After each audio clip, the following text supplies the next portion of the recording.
Olá, boa tarde. A gente vai dar continuidade aqui a essa sessão, dessa vez agora com a presença do professor Paulo Costa Lima, que é da Bahia. Tem um trabalho incrível no Instagram sobre análise musical, envolvendo semiótica, e é um trabalho maravilhoso. A gente agradece muito por você estar aqui, participando do evento, nessa edição de 2023. A gente espera que você venha nas próximas edições, presencialmente, para a gente se sentir mais próximo, né? Esse contato humano. Mas dessa vez a gente vai fazer aqui online. E eu queria começar perguntando para o senhor, professor, sobre como é que começou esse seu trabalho no Instagram, sabe? Esses vídeos que você grava são vídeos curtinhos, são análises muito boas e que têm um alcance muito grande, né? Você publica ali no Instagram, recentemente teve centenas de milhares, né, de acessos, são muitos seguidores, é realmente um movimento, como você mesmo fala lá. E é muito bonito o que você faz, e eu queria te perguntar como que isso tudo começou, né? Você é professor da Universidade da Bahia. Eu sou. Bom, primeiro quero agradecer essa introdução e saudar todos os que estão participando do Festival de Penedo e saudar os professores, os estudantes, né? E dizer que é uma iniciativa que eu acompanho já há alguns anos, através do meu querido e admirado Marcos, né? Que é uma liderança, uma pessoa que vem fazendo uma grande diferença onde ele passa. E lamentar que eu não pude estar aí presencialmente e iniciar esse nosso diálogo dessa forma, né? E agradecer muito a você, João, por estar também abrindo e fazendo com que esse encontro seja mais dinâmico, a partir de uma interação mesmo, né? E eu queria dizer que, imagine, eu tenho 69 anos, feitos há pouco tempo, eu sou professor, fiz concurso para professor titular de composição da Universidade Federal da Bahia, mas antes disso eu ensinei desde 1979, portanto, e só me aposentei em 2019, então foram, o quê, meu Deus? 40 anos de sala de aula, não é? Eu sou compositor, e análise e teoria era uma espécie de segunda atividade. A minha atividade mais importante é a composição, mas também a gestão, porque eu fui diretor da escola de música, fui pró-reitor da universidade, pró-reitor da extensão, e fui secretário de cultura da cidade de Salvador. Então, estive o tempo todo, portanto, envolvido com a gestão, e chego até a pensar que a gestão é uma espécie de compor também, entendeu? Isso que está sendo feito, um festival, é uma composição, envolve escolhas, né? Envolve o desejo das pessoas. Eu estou fazendo esse contexto, contando isso, para dizer que a minha entrada nesse mundo do Instagram é recente e veio da pandemia. Nós estávamos todos trancados em casa e eu não sabia gravar um vídeo, eu não sabia ligar o celular para gravar um vídeo. E, de repente, eu disse, eu vou gravar uma coisa aqui, vou aprender. E gravei um vídeo e aprendi a subir no Instagram. E era um vídeo assim, eu falando quase que comigo mesmo sobre música e psicanálise. Como é que a gente pode juntar as pontas de música e psicanálise? Para minha surpresa, aquilo teve uma repercussão muito boa. E aí me incentivou a continuar fazendo, e eu me lembrei que eu, durante vários anos, escrevi no Terra Magazine, no portal Terra Magazine, e comecei a escrever crônicas com análises de músicas populares. Isso porque lá em 97 eu tinha feito uma primeira tentativa, uma primeira abordagem. E aí eu digo, olha, eu vou fazer no Instagram isso, vou retomar esses conteúdos das crônicas e dessa incursão, dessa aventura lá de 1997, para começar. E foi sobre o famoso pagode Seguro Tchan. Então, é por aí que as coisas começaram. Talvez fosse o caso da gente rever esse vídeo, que já teve mais de 1.400.000 visualizações. A gente revê o Seguro Tchan para aí a gente entender como é que a coisa começou. Sim, com certeza. Vamos começar por ele aqui.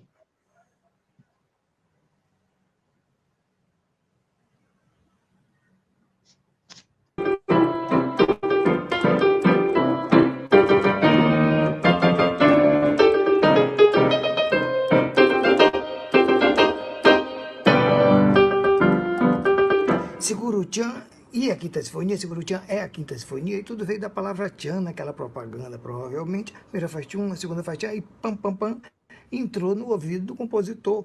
E aí você tem essa associação livre que passa por baixo de tudo, ninguém percebe.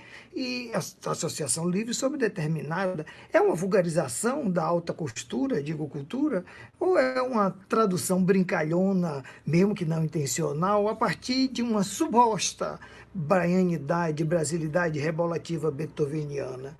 Ou seria um gesto que torna explícito um conteúdo latente sexual que está lá na música absoluta de Beethoven e o compadre Washington psicografou? Ou o que mais, meu amigo? Perfeito, né? Curto, claro, e com todas essas referências. Eu queria te perguntar qual que é essa propaganda? Pois é, isso é da minha geração, você não assistiu. Era uma propaganda de Gillette que dizia assim: a primeira faz tchan, a segunda faz tchum e tchan, tchan, tchan, tchan. Então, a propaganda veiculava essa ideia, a expressão tchan, tchan, tchan, tchan, com o som. E era uma referência à Sinfonia de Beethoven. Então, mesmo que nunca tinha ouvido nada da Sinfonia, sabia que o tchan, tchan, tchan, tchan era Beethoven, e era uma referência que estava no ouvido de todo mundo. Essa é uma hipótese, não tenho nenhuma certeza disso, mas eu imagino que, porque a palavra tchan, antes disso, não circulava, não existia. Hoje em dia é uma gíria, né? Vou dar um tchan aqui, passou a ser uma gíria usada com mil utilidades, mas não era, não existia. Então, eu imagino que essa palavra tenha deixado o ritmo, tchan, tchan, tchan, tchan, na cabeça do compositor. E aí, na hora que ele vai para o pagode,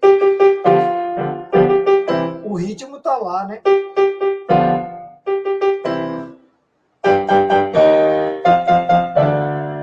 Só que, ao fazer isso, ele está criando aí um espaço que eu gosto de chamar, e acho que esse aí, vamos marcar isso aí como um primeiro conceito importante dessa conversa de hoje, que é o conceito de entrelugar. Você está entre Beethoven e Bahia, entre o rebolado beethoveniano, metaforicamente, né? Esse rebolado, porque isso é um apelo corporal também, né? Assim como o rebolado, isso é um apelo corporal, isso fala lá fundo, e a sinfonia fica o tempo todo nisso. Esse tchan, tchan, tchan, tchan vai se multiplicando e o corpo vai vibrando com isso, né? Tanto é que, João, a musicologia recente passou a se interessar muito pelo conteúdo sexual latente em Beethoven. Então, como é que... Porque aconteceu algo muito importante nas últimas 4 décadas. Antes dessas 4 décadas, antes dos anos 70 para trás, a análise musical no século XX era muito fixada no conceito de estrutura. O que é que a música quer dizer? Não, essa pergunta não fazia sentido. O que a música quer dizer são os sons. Até tinha piada, eu não sei se é uma anedota, né, piada, dizendo que perguntaram a Beethoven qual era o significado disso, e que ele foi ao piano e tocou. Então, o significado são as próprias notas, a música remete para dentro dela mesmo, né? Mas, a partir da década de 80, começaram a surgir dezenas, hoje em dia eu conto assim 25 possibilidades de discursos sobre teoria da música, discursos diferentes. Você falou um deles aí, a semiótica. A semiótica estaria dentro dessa esperança de explicar a música através da análise da linguagem. Quer dizer, você inventou um método para analisar a linguagem e pega esse método e aplica para a música. Algo que a gente já faz desde o século XVIII, com a teoria da forma, nós todos aprendemos. Essa música é um A, B, A. O que é que a gente está fazendo ao dizer que é A, B, A? A gente está espacializando a música como se fosse um texto, né? Como se fosse um texto, como se fosse um espaço. O A, a primeira parte, o B, a segunda parte, o A. Então, da década de 80 para cá, houve uma diversificação muito grande dos discursos sobre música. Então, passou a ser possível perguntar de maneiras muito diferentes o que é que essa música significa. E aí, uma das características desses vídeos é que eles não dão por barato, não. Eles fazem perguntas complexas. E o público parece gostar, porque 1.400.000 pessoas assistiram esse vídeo, foram 1.500 comentários. Então, são perguntas complexas, porque, a primeira, a relação entre alta e baixa cultura, o que é isso? Quer dizer, é ideologia? Existe uma baixa cultura? A cultura popular é baixa e a cultura chamada erudita é alta? A gente vai manter essa. Então, o pagode é baixa cultura e Beethoven é alta cultura? A pergunta está aí, né? Batendo em quem assiste. Uma pergunta que denuncia, né? Olha, esse esquema não vai funcionar, né? Depois, é uma forma brincalhona de representar essas coisas que vêm da Europa, da sala de concerto, essa identidade rebolativa beethoveniana brasileira, que todo mundo morre de dar risada com isso. Quer dizer, nós, lá, no caso, o compadre Washington, os baianos, inventaram uma forma de fazer galhofa. E o que é isso, né? Bom, isso tem um nome no Brasil, em teoria da cultura do Brasil, que é a antropofagia, né? Então, isso. No fundo, essa pergunta está remetendo a isso, né? O Tchan está fazendo antropofagia, está comendo Beethoven e processando ele de outra forma. E a terceira pergunta, que é a mais complexa, qual é o conteúdo latente sexual que está lá em Beethoven? Ninguém fala, porque tem uma tradição que cultiva essa música como inefável, fora do alcance da linguagem. Mas será que tem esse conteúdo e o compadre Washington psicografou? Esse psicografou não tem nada a ver com religião, psicografou, pegou o sentido com as antenas, né, com uma espécie de telepatia, e está lá no Seguro Tchan? Ou o que mais, meu amigo?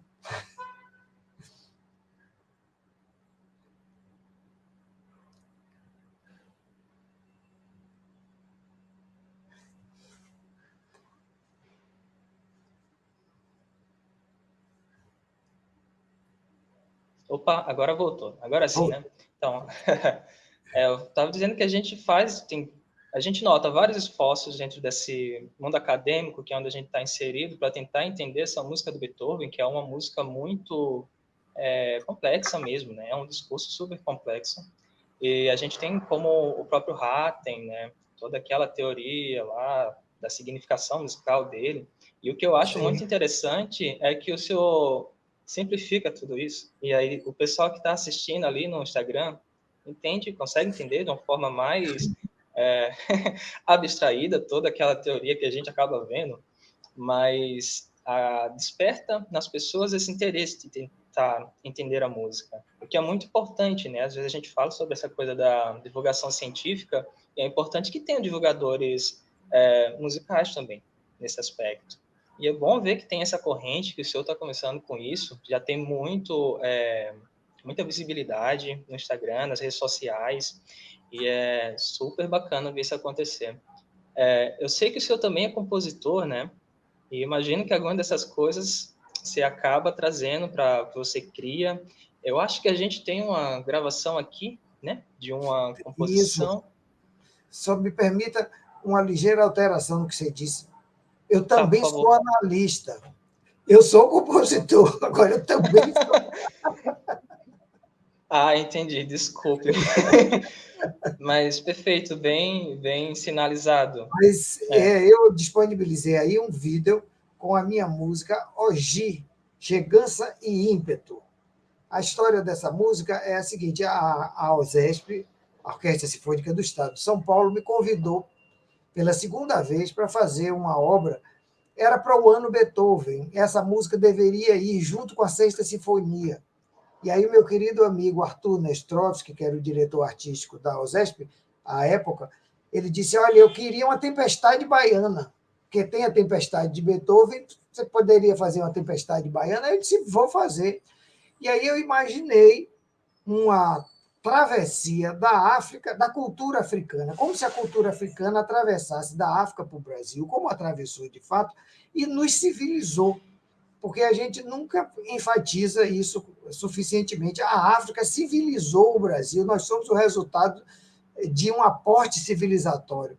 E essa música tenta retratar essa travessia. Só que esse pedaço que a gente vai ouvir é o final da peça, porque no meio dessa travessia tem uma grande ventania de Ansan, e a gente não vai ouvir essa ventania, mas a gente vai ouvir logo depois da ventania, quando já se vê a terra firme, já tem aí a alegria de estar chegando, de ter atravessado isso tudo, e vai acabar com um instrumento que poucos conhecem, que eu não vou dizer o nome, só vou falar nesse instrumento depois, quando vocês ouvirem. Então, hoje, com a Orquestra Sinfônica do Estado de São Paulo, com o maestro Thierry Fischer, que também levou a peça lá para os Estados Unidos, para Salt Lake City, com a Utah Symphonic Orchestra.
Prontinho, magnífico. Parabéns para a orquestra, para o compositor, para o regente, para todos os músicos envolvidos nisso, né? Quero te perguntar, então, qual que é esse instrumento? Pois é, isso é uma máquina de vento, né? É um instrumento raro, e dentro da narrativa da peça, quando a cultura africana chega no Brasil, o vento espalha, entendeu? Então, esse é um símbolo para acabar a peça, esse vento está espalhando essa cultura em todo o nosso território. Como aconteceu de fato, né? Não tem um lugar que você vai que não tenha as marcas dessa herança, vamos dizer assim. Com certeza. E é interessante como existem tantos tipos de instrumentos, né? A gente está acostumado com esses instrumentos que são convencionais, que a gente já está habituado a ouvir na orquestra, mas como que tem tantas outras possibilidades que a gente pode encontrar para um determinado efeito que a gente quer inserir ali no arranjo ou na composição que a gente tem. E essa máquina de vento é bem interessante, porque é exatamente esse instrumento que vai trazer essa sonoridade, né? Eu imagino que era a sonoridade que você estava pensando quando tentou compor, e foi o instrumento que mais se encaixava nisso. Já entra até essa questão toda de instrumentação e como que até mesmo na instrumentação a gente vê essas coisas da significação musical, não é? E como trazer isso, como que a gente tem disponível ali dentro da orquestra, não é mesmo? Claro. Eu até, na verdade, eu estive na USESP algumas vezes antes 2019, depois 2015, 2017. E numa dessas vezes eu perguntei, vem cá, tem máquina de vento? Tem, me leva para ver. Aí eu não conhecia, aqui, né, em Salvador não temos. Aí me mostrou, eu digo, é exatamente isso que eu quero. Então, depende muito de conhecer, de ouvir, assim, né, para poder você arriscar. Mas, para essa peça não ficar restrita a apenas uma orquestra, eu coloquei uma alternativa. Então, se não tiver máquina de vento, pode fazer com matraca. Não é a mesma coisa, mas as matracas também representam uma espécie de abre-alas, né, para esse espírito que está percorrendo o Brasil. Perfeito, maravilhoso. É bom saber que tem uma outra alternativa, até porque às vezes um instrumento como a máquina de vento não é em todo lugar que a gente encontra. Não é. Mas é bom, bem bacana. A gente pode dar continuidade, então. O senhor tem uma análise muito boa sobre a asa branca, não é mesmo? A gente acredita que nós temos aqui uma sequência de alguns vídeos. Eu vou botar para tocar o primeiro, a gente retorna, o senhor fala sobre ele, né? Fala como é que foi esse trabalho. E aí a gente vai dando sequência aos outros vídeos. Então, vamos lá. Que começam a aprender música, coisa mais terna, né? Com os seus dedinhos lá. Quando olhei a terra. E aí lá vão elas, vai aprendendo a tocar. E chega no final, o desafio de pá, pá, pá, pá. E aí se animam todos, porque esse momento é uma grande intensificação. E nesse vídeo eu gostaria de explicar por que isso é uma intensificação. E aí eu teria que pegar o padrão do primeiro gesto, que é degrau por degrau. Dó, ré, mi. E aí tem um salto, sol, sol. E fica aí, ó. Mi, fá, repousa. E esse padrão vai aparecer em vários lugares. Pá, pá, pá, pá, pá, tá, tá, tá, tá, tá. E aí vai até.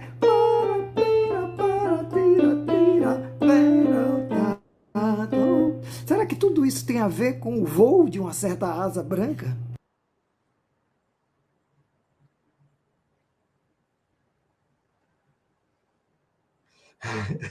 Pois é, né? Você falou em Hatem, que bom, Robert Hatem, da Universidade de Indiana, que é uma pessoa que é uma das pessoas que mergulhou fundo nesse desafio de falar em desenvolver uma forma de problematizar a significação em música, né? De explicar. E aí, na Asa Branca, eu estou tentando fazer essa relação, né? Quer dizer, que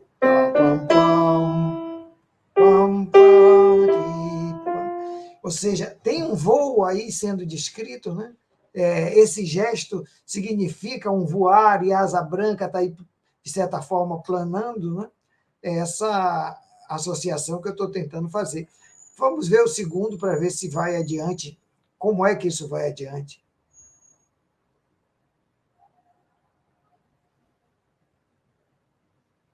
Mas isso bate na revolta, né? Perguntei a Deus do céu por que tamanha judiação. Então, de certa forma, é uma canção de protesto.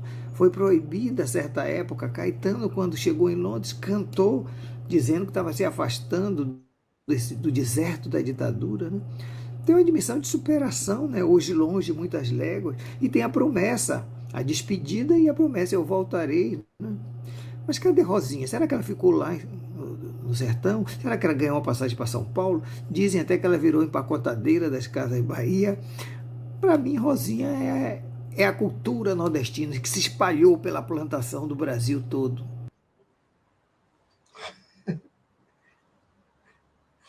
Vamos para o terceiro, não tem muito o que comentar por enquanto.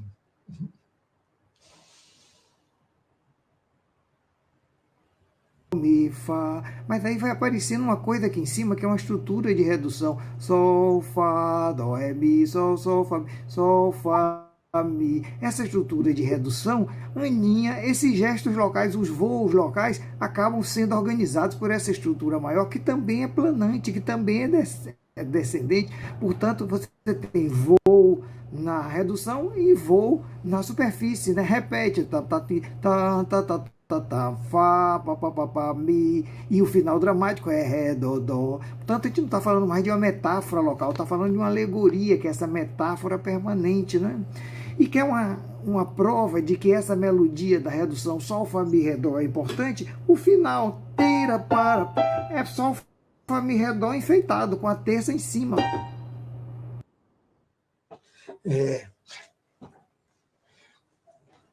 Pois é, né? Aí uma tentativa de falar da perspectiva da teoria schenkeriana, né? Então, mostrando que esse gesto que a gente ouve diretamente em Asa Branca, que ele vai dar origem a um outro nível, que seria a melodia estrutural, que também é planante. Então, se ele é planante, pá, pá, pá, pá, pá, ti, tá, e vai planar aí na subdominante, a melodia estrutural também é descendente. Então, você tem Sol, Fá, Dó, Dó, Fá, Mi, Sol, Fá, Mi, e depois Ré, Dó. Portanto, a estrutura seria isso, Sol, Fá, Mi, Ré, Dó, que também é planante descendente. Então, nesse vídeo, eu estou dizendo, olha, seria possível olhar para a Asa Branca a partir da análise schenkeriana, mostrando como aquela iniciativa de significação, que não tem nada a ver com Schenker, que não tem nada a ver com a análise schenkeriana, acaba dialogando com a análise schenkeriana. Quer dizer, o fato do o Schenker estar entrando junto com esse pensamento de significação. Então, é uma proposta que quer dizer, esses dois enfoques não se atrapalham, se reforçam, porque na vida acadêmica a gente vê muitas vezes quem é schenkeriano não querer saber de abrir para falar de significações. Né? Portanto, esse é um outro nível de significação do vídeo, falando diretamente para o mundo dos analistas. Mas tem um quarto e um quinto vídeo, né? Vamos ouvir, vamos ver o que é que mais que aparece aí.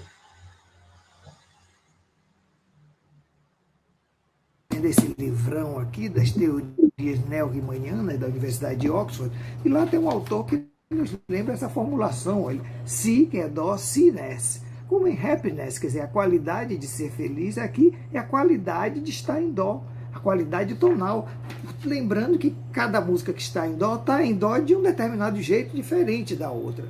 E com a Asa Branca, esse dó de Asa Branca, se eu tocar ela em dó, quando olhei a terra, ele vai muito para aqui, para esse Fá, é aqui que fica o peso, né? Tanto que lá no final, isso é um acorde de sétima e de dó que também aponta para Fá. Fá domina o cenário. Isso torna o Dó mais instável, porque Fá é subdominante de Dó, mas Dó é dominante de Fá. É como se a própria harmonia, a própria tonalidade estivesse pronta para arribar também, para ir embora do sertão e só voltar com a chuva.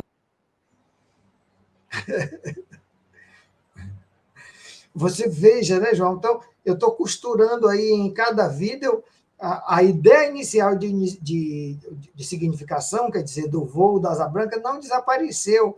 Ela foi para a melodia, depois ela visitou a análise schenkeriana e agora ela veio para a harmonia, mostrando, através dessa abordagem que vem desse autor neo-riemanniano, que é uma corrente de análise, essa abordagem de que o próprio Fá, a subdominante, teria um pouco essa função de mostrar como o Dó fica instável. Eu falo na hora, não se entende direito, mas o Dó fica instável. A coisa pende tanto para a subdominante que o Dó acaba ficando... vamos dizer, o lado dominante dele acaba puxando, né? A gente continua em Dó, porque é muito importante aí entender esse conceito de tonalidade como uma espécie de conceito geográfico de qualidade, da siness, a qualidade de estar em Dó. Não é?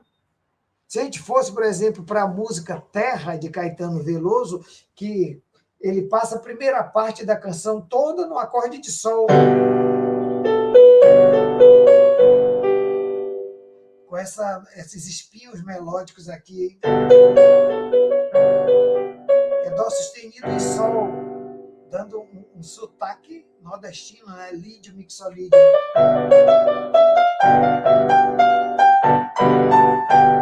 Olha, o tempo todo, e só alguém que fica tanto tempo. E aí, em muitos lugares, aparece como se a tonalidade da canção fosse Sol maior. Não é. Sol está aí representando a prisão, né? Quando eu me encontrava preso. Está preso numa harmonia. A canção, na verdade, é em Dó maior. Lá depois da resolução, a gente vê. Resolve para Lá menor. Sol, Lá menor. Mi menor. Ré menor. E agora Fá maior. E vai resolver, né? Vai chegar na Terra. Quem jamais te esqueceria. Esqueceria. Chegou em Dó. A resolução é aqui. Mas logo volta para Sol. Então, o que é que eu estou querendo dizer? Eu estou querendo dizer que, no caso de Terra, o tom central, que é Dó maior, é completamente diferente do que em Asa Branca. É outro Dó. Esse Dó onde o acorde de Sol ameaça sobrepujar a tônica, ameaça tomar o lugar. Né? Portanto, mesmo a escolha de uma tonalidade tem consequências narrativas, consequências de significação.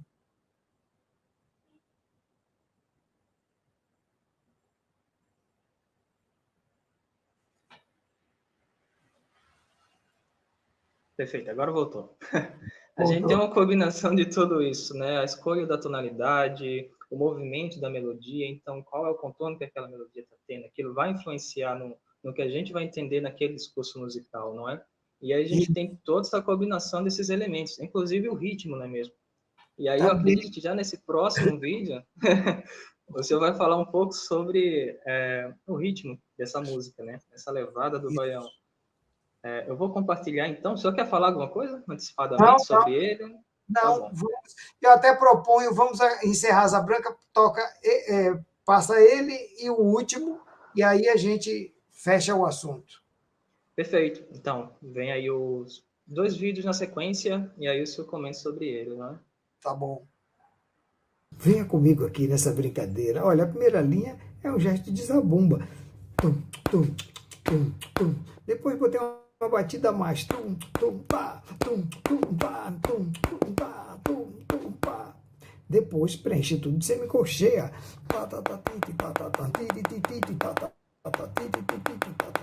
Depois só deixei a semicolcheia na cruz. E aí já chegamos na melodia. Então, se eu disse, adeus, Rosinha, guarda contigo. Ou seja, 3 mais 2 mais 3, que estava aqui, ó, 3 mais 2 mais 3, formando 8, é parte da rítmica, da melodia de Asa Branca. E isso aqui é um fluxo de derivação da ideia da zabumba até chegar na melodia, né? Mostrando esse 3 mais 2 mais 3 aqui como parte constitutiva. E por isso que o Zagão canta de maneira tão marcada, né? Não chore não, viu?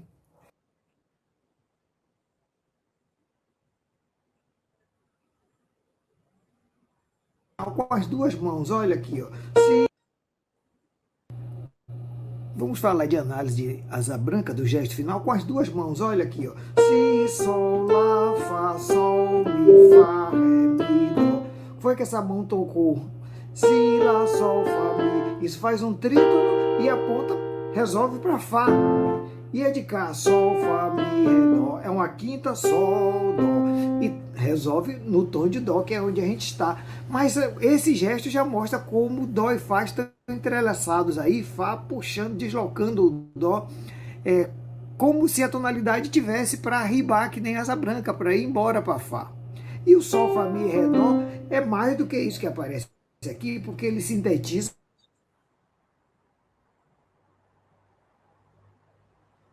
porque tem jeitão de voo descendente. Então, essa análise que a gente está fazendo é um chapéu de 3 pontas. Tem a redução, tem a narrativa e tem o motivo.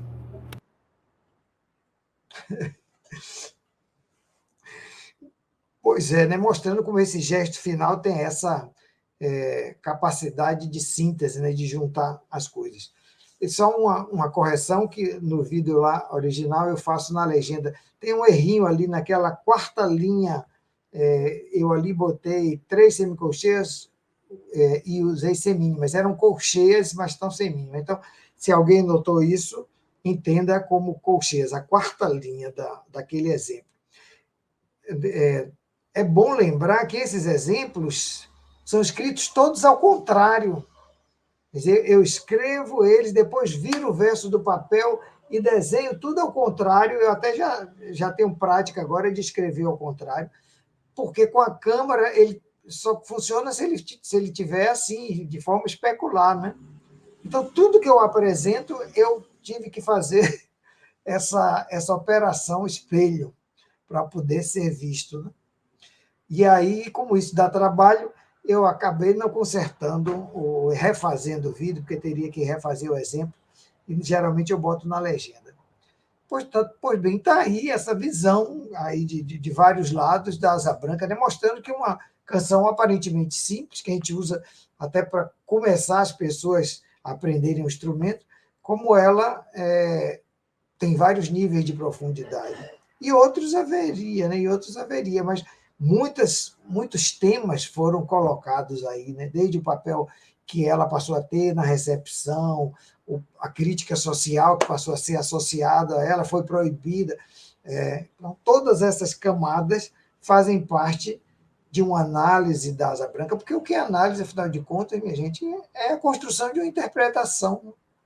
É a construção de uma interpretação. Então, não existe a análise definitiva, porque não existe a interpretação definitiva. Vai sempre depender das conexões que a gente faça, que a gente acha que é preciso fazer, né? Isso vai gerar análises diferentes. Assim como as próprias músicas não são elas mesmas, né? Cada vez que a gente ouve, é como aquele rio do filósofo Heráclito. Você não entra numa música 2 vezes. Cada vez que você entra, é uma música diferente. Até porque você já é outro.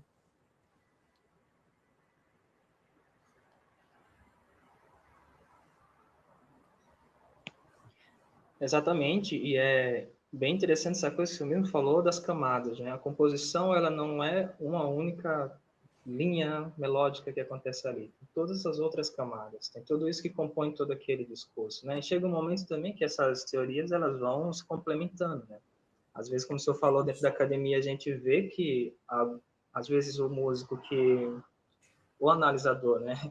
Que é mais uma tendência, evita outras teorias, mas, eventualmente, elas se complementam. E tudo isso ajuda a gente a criar essa interpretação mais ampla sobre o que aquilo ali é, que é sempre um discurso muito completo, com muitas camadas e com muitas coisas para a gente reconhecer ali e perceber que compõe todo aquele discurso musical, né? Vamos então agora para outros 2 vídeos que ficaram bem famosos no teu Instagram, nas tuas redes sociais, no YouTube, né? Isso acaba se espalhando por todas as redes sociais, né? Então, a gente não vai dizer o nome da música porque todo mundo vai acabar percebendo qual que é, e aí a gente escuta a próxima, voltamos para a sua análise. Eu tenho certeza que você conhece essa ópera. Olha, começa assim, ó. Prende la mia mano con le stelle del mondo. E mais adiante, resta solo il canto sul tua finestra. Posso solo amarti veramente a te. E agora? Sou filho único, tenho minha casa para morar, eu não posso ficar. Mas que ópera que dá, isso é Trim das 11. Quem disse que análise e humor não rimam, né? E a Dona precisa dessa dramaticidade, da melodia da ópera para constituir o humor da canção. Porque, repare, eu canto assim, prende la mia mano. O que é isso? É moro em Jaçanã. Então a dramaticidade da ópera está lá, nesse drama desse personagem que não sabe se fica para dormir com a amante ou se vai dormir com a mãe. O trem está aí no meio, é o grande tema O tema da dúvida, o trem das 11. E isso também mostra que o samba é essa plataforma ampla, que dialoga com ópera, que dialoga com candomblé, com o que estiver na frente, sem perder a sua origem afro-brasileira, né? E isso é que é muito lindo, porque ele vai construindo, e a gente vai construindo com ele, uma identidade, múltiplas identidades, que são identidades samba, identidades Brasil. Pois é, né? Veja, essa ideia dessa análise do Trem das 11 foi algo que eu gostei muito, porque é uma brincadeira, né? Juntar humor com análise. Então, dá risada desse suposto cientificismo do analista que bota lupas para olhar e dissecar essa herança do analista da anatomia, né? Que vai dissecar. Não, não é isso. Análise é interpretação. Né? Uma das definições mais famosas de análise diz assim: a análise é a resolução de um todo em suas partes. Mas essa definição tão famosa esquece de dizer que o mais importante não é isso, o mais importante não é desmontar. O mais importante é que essa desmontagem faz a gente ver uma outra forma de remontar. Ou seja, a análise prepara uma síntese. E a síntese é isso que eu estou me referindo como interpretação. Então, ao analisar, ao entender as partes constituintes, eu estou, na verdade, imaginando uma outra forma de remontar esse relógio que foi analisado. Né?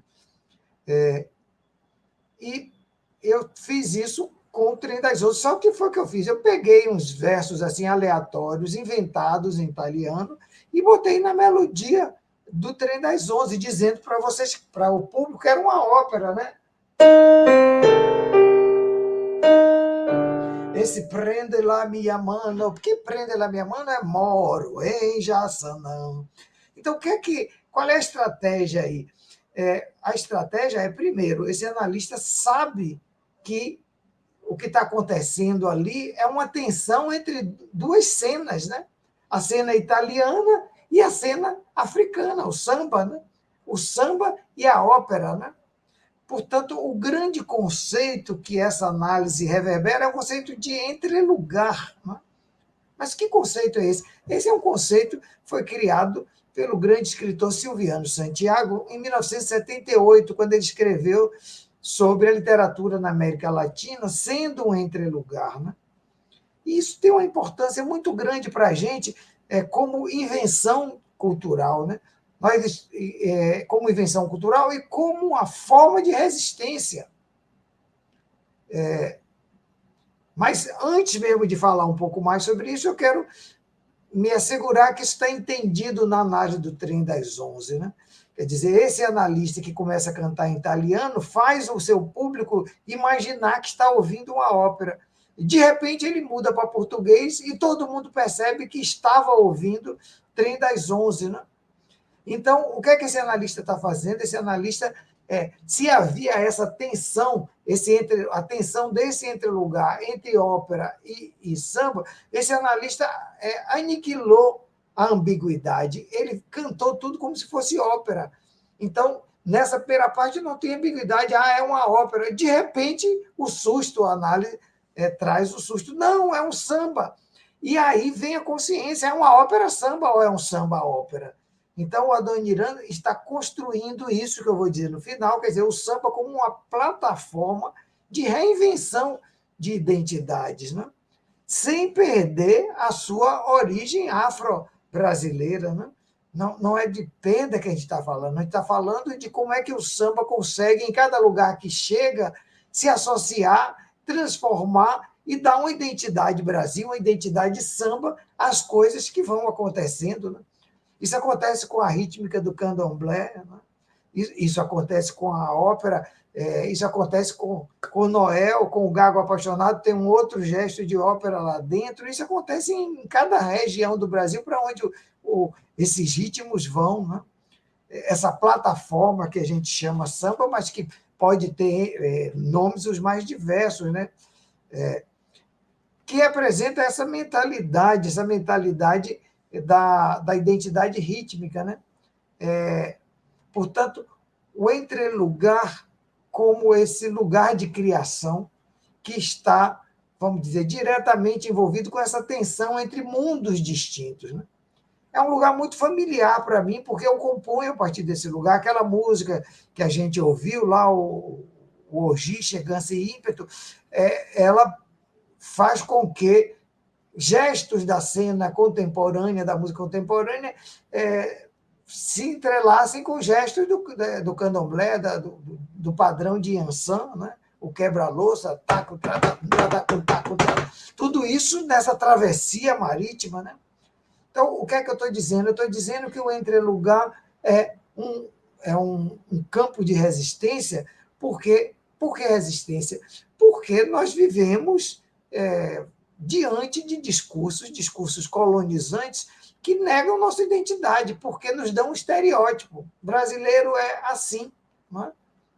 E de acordo com o estereótipo, não é possível criar. Na periferia não se cria. A periferia é uma condição cultural subalterna, dependente. Não é?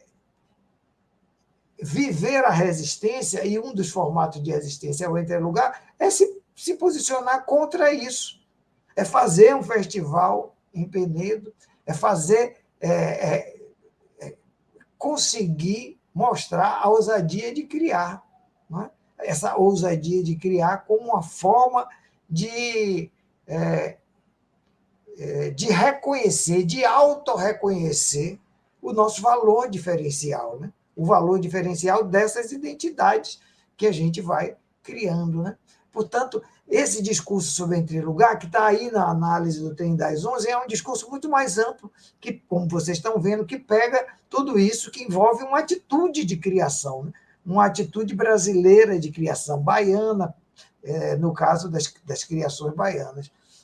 E acho que isso é um pouco o centro do recado que eu queria dar. O recado que é a ousadia de criar, a ousadia de inventar músicas, formas de análise, formas de ensino e formas de gestão. O festival, por exemplo. Perfeito. Eu acho que a gente pode... não tem muitos comentários, é exatamente isso. Acho que a gente pode, então, ir para aquele último do Januário, não é isso? Aí você pode falar o nome, não tem problema. Perfeito. Januário, e aí eu retorno para me fazer algum comentário final e me despedir. É um vídeo mais longo, vamos viajar aí na viagem do Januário. Perfeito. Vamos lá, então. De Luiz Gonzaga e Humberto Teixeira, como uma narrativa de retorno, né? Esse herói que ficou famoso, que volta com seu fole prateado e quer zombar do pai, né? Chega saltitando, embora tenha aí uma puxada para baixo, já anunciando que a coisa não vai ser assim como ele pensa. Essa primeira parte apresenta como se fosse assim, uma cortina abrindo, duas cenas, né? Um primeiro acorde. Isso é o fole prateado. A segunda cena, os baixos, só de baixo 120. Pronto, fechou. Tá aí as duas cenas. Agora, na seção do meio, vem, vamos dizer assim, a reviravolta, porque o herói vai descobrir que não é bem assim. Ele vai descobrir que Januário é o maior. E como é que a canção faz isso? A canção faz isso modulando. E faz isso coincidindo com a passagem por Granito, né? O lugar da dureza que quebra esse narcisismo, o lugar do superego, talvez, né? Antes de fazer bonito, tá aqui. De passagem por Granito, foram logo me dizendo, de Taboca, rancharia, de Salgueira, Bodocó, Januário é o maior.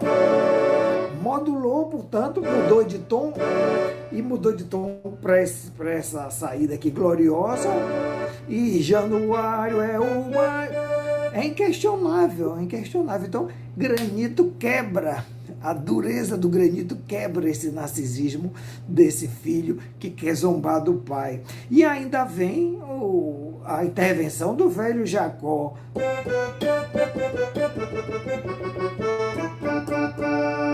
que é descendente, né? Como se fosse o coro grego. E foi aí que ele e a terceira parte vem aqui. Essa terceira parte, vamos dizer assim, continua essas afirmações de que Luiz respeita Januário, mas a catarse já passou, já aconteceu uma catarse aí, né? A terceira parte volta para o tom original, porque esse mesmo velho Jacó é quem prepara a volta. Luiz, respeita Januário. Luiz, respeita Januário. Aí, Luiz, você pode ser famoso. Seu pai é mais tinhoso. Então, famoso e tinhoso, iguais e diferentes, né? Iguais na rima, diferentes no que são, no que fizeram. Mas tá aí. E com ele ninguém vai, Luiz, respeita os 8 baixos do seu pai. Pronto, houve a catarse, houve o recado e esse herói se transforma. Luiz Gonzaga não sai menor da canção, sai maior. Sai maior porque percebe que já não se trata de medir as coisas pelo tamanho 120 versus 8, né? E sim pela sacralidade da relação que enlaça as coisas, né? A sacralidade da vida, pai e filho, e da sanfona, da música, da arte, do sonho, da imaginação. Porque, então, repare, se o sertão, o Nordeste, é o lugar dos coronéis e do patriarcalismo repressivo, também é o lugar onde se pode rir do pai, né? E rir de si mesmo por ter tentado rir do pai. E muito haveria para desenvolver nessa linha sobre a maturidade da cultura nordestina, sertaneja, por isso o sucesso disso no Brasil todo, né? Um lugar onde é possível ultrapassar esse impulso narcisista na direção de um reconhecimento legítimo e jocoso da tradição, né? A tradição está aí, Januário está aí, e eu quero rir dele, mas eu acabo rindo de mim mesmo, né? E conto como foi que o meu narcisismo foi quebrado em granito, né? E tudo isso na direção de um shot bom para danar, né? Então tá aí uma visão geral da canção, com as suas artimanhas e as suas reverberações épicas e jocosas no Nordeste. Pois é, né? Que esse último vídeo seja esse grande elogio da cultura nordestina, né? Esse tesouro que nós temos, né? Isso não quer dizer, graças a alguns heróis, essa cultura se espalhou pelo Brasil, ela é reconhecida. Quando eu vou no Rio de Janeiro, eu fico assim feliz de ver quanta coisa de forró tem no mês de junho, tem muita festa, as pessoas sabem dançar, então houve essa contaminação, a cultura nordestina se espalhou pela plantação. Mas a gente sabe que essa não vamos dizer, isso não nos livra de todos os preconceitos e de todos os discursos que nos colocam como menores, né? Quando a nossa contribuição é desse tamanho, né? Então, é um pouco acabar com esse discurso, acabar essa fala com esse discurso sobre a maturidade e a profundidade disso que está sendo construído como cultura nordestina, né? Dessa música. Eu falei do Januário como se fosse um Ulisses voltando para casa e, ao mesmo tempo, um Édipo, né? Então, essas duas narrativas ancestrais, uma que funda a literatura, a outra mítica que funda a psicanálise, já agora no século XX, se encontrando nesse forró que é bom demais, né? Com isso, eu agradeço muito a vocês a atenção, me coloco à disposição para conversas renovadas e os convido aqueles que não estão comigo ainda lá, trocando figurinhas no Instagram, que apareçam lá no paulo.costalima para a gente continuar por lá e eu também conhecer o que cada um de vocês faz, né? Porque não é uma coisa assim tranquila essa adesão, trabalhar a partir do Instagram, né?